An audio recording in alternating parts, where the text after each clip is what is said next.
Monolog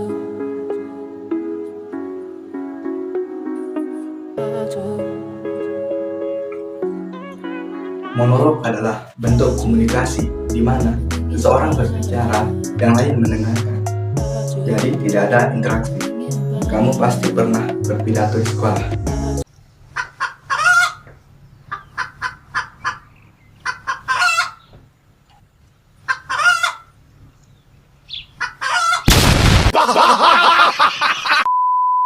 Itu yang dinamakan dengan monolog. Di mana kamu berdiri di depan para audiens, kamu menyampaikan sebuah materi yang telah kamu persiapkan sebelumnya untuk diberitahu kepada audiens. Saat kamu berbicara di depan, maka kamu harus hebat dalam berkosakata, menyampaikan ide-ide yang logis.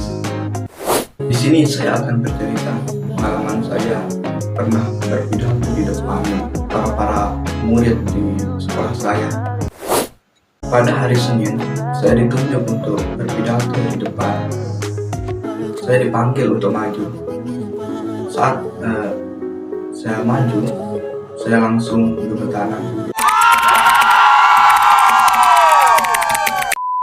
Kalau itu namanya kedinginan. Di sekolah ada namanya organisasi. Di sana kalian akan diajarkan gimana caranya bersosialisasi, cara ngomong di depan, public speaking.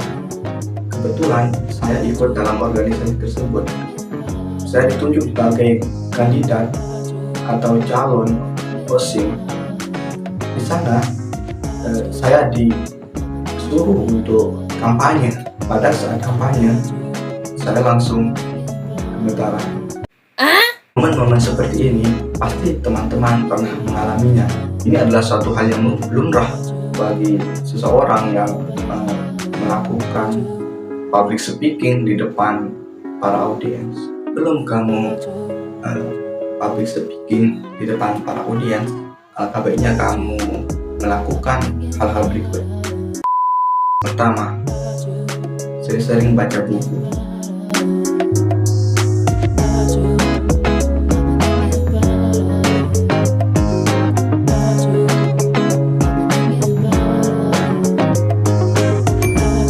Apabila kamu sering membaca buku, maka kamu akan mendapatkan banyak ilmu, banyak pengalaman.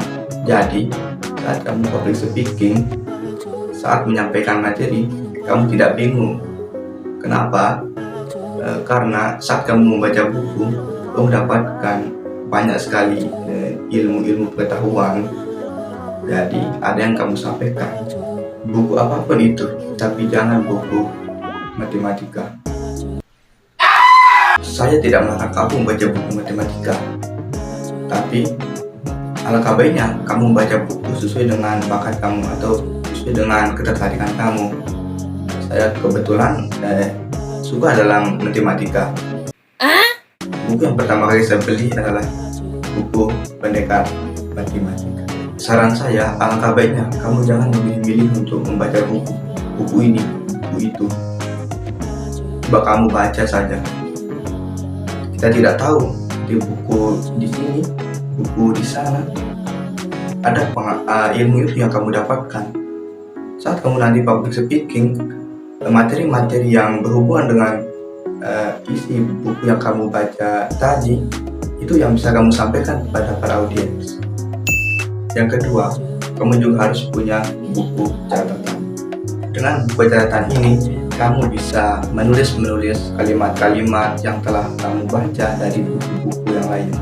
Nanti, di saat kamu mau public speaking di depan para audiens, apabila materi yang ingin kamu sampaikan kebetulan berhubungan dengan kalimat yang telah kamu tulis di buku catatan ini, itu bisa kamu pelajari.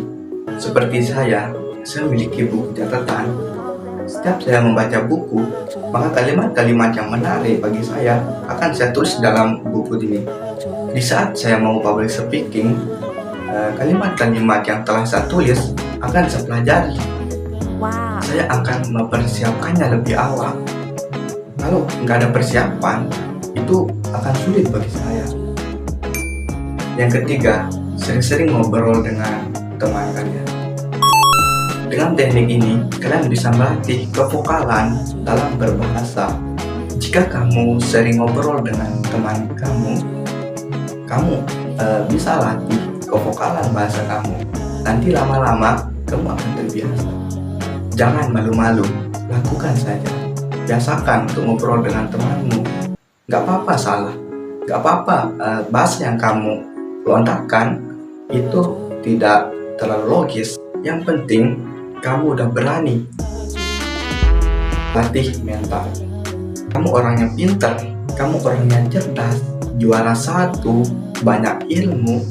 Tapi jika tidak punya mental, maka ilmu-ilmu yang kamu punya itu tidak bisa kamu amalkan. Sebab kamu tidak memiliki keberanian dalam mengungkapkan atau menuturkan ilmu-ilmu yang kamu miliki. Jadi, ilmu itu hanya bisa diamalkan oleh dirimu sendiri. Orang lain tidak bisa menikmatinya, itu kan percuma. Banyak dari kalangan-kalangan kita yang cerdas, memiliki banyak ilmu, tapi tidak memiliki keberanian dalam menyampaikan ilmu-ilmu yang dia punya. Makanya dia tidak bisa dimanfaatkan dalam masyarakat. Karena saat disuruh untuk public speaking, dia tidak tahu apa yang disampaikan. Sebab keberaniannya dalam menyampaikan ilmunya itu tidak ada. Kuatkan mental kalian. Selagi kita masih muda, kita memiliki tenaga yang kuat. Jadi, apa yang harus dilemah-lemahkan dalam diri kita? Kalian kuat. Selanjutnya, kalian juga harus aktif dalam mengikuti kegiatan-kegiatan para siswa ataupun dalam kegiatan organisasi-organisasi di setiap sekolah. Jika kalian aktif mengikutinya, di sana kalian mendapatkan pengalaman. Kalian bisa meniru atau mempelajari cara-cara orang saat public speaking. Cara-cara yang tadi adalah itu yang saya sering lakukan. Makanya saya bisa berbicara meskipun tidak terlalu hebat. Setidaknya ada keberanian dalam diri kita untuk melontarkan isi dari kepala kita. Mungkin hanya ini video dari saya. Apabila ada kekurangan, bisa kalian komentar, bisa kalian kritik.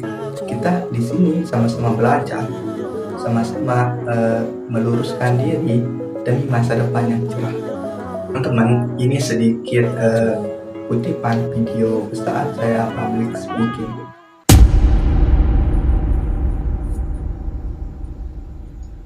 Assalamualaikum warahmatullahi wabarakatuh.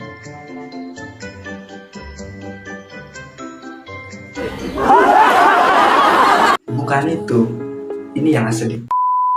Nama saya Muhammad Faizal Anam, saya dari Lampung. Diri kita dulu, rohani dalam diri kita, kita sucikan diri kita. Di sana banyak diajarkan teknologi yang rusak. Makanya akibat perlindungan itu kita bisa lebih. Itu adalah hasil kerja keras saya dalam belajar supaya bisa untuk menyampaikan ilmu-ilmu. Saya mempelajari ilmu komunikasi, retorika, dan cabang-cabang ilmu yang lainnya. Sekian dari saya. Wassalamualaikum warahmatullahi wabarakatuh.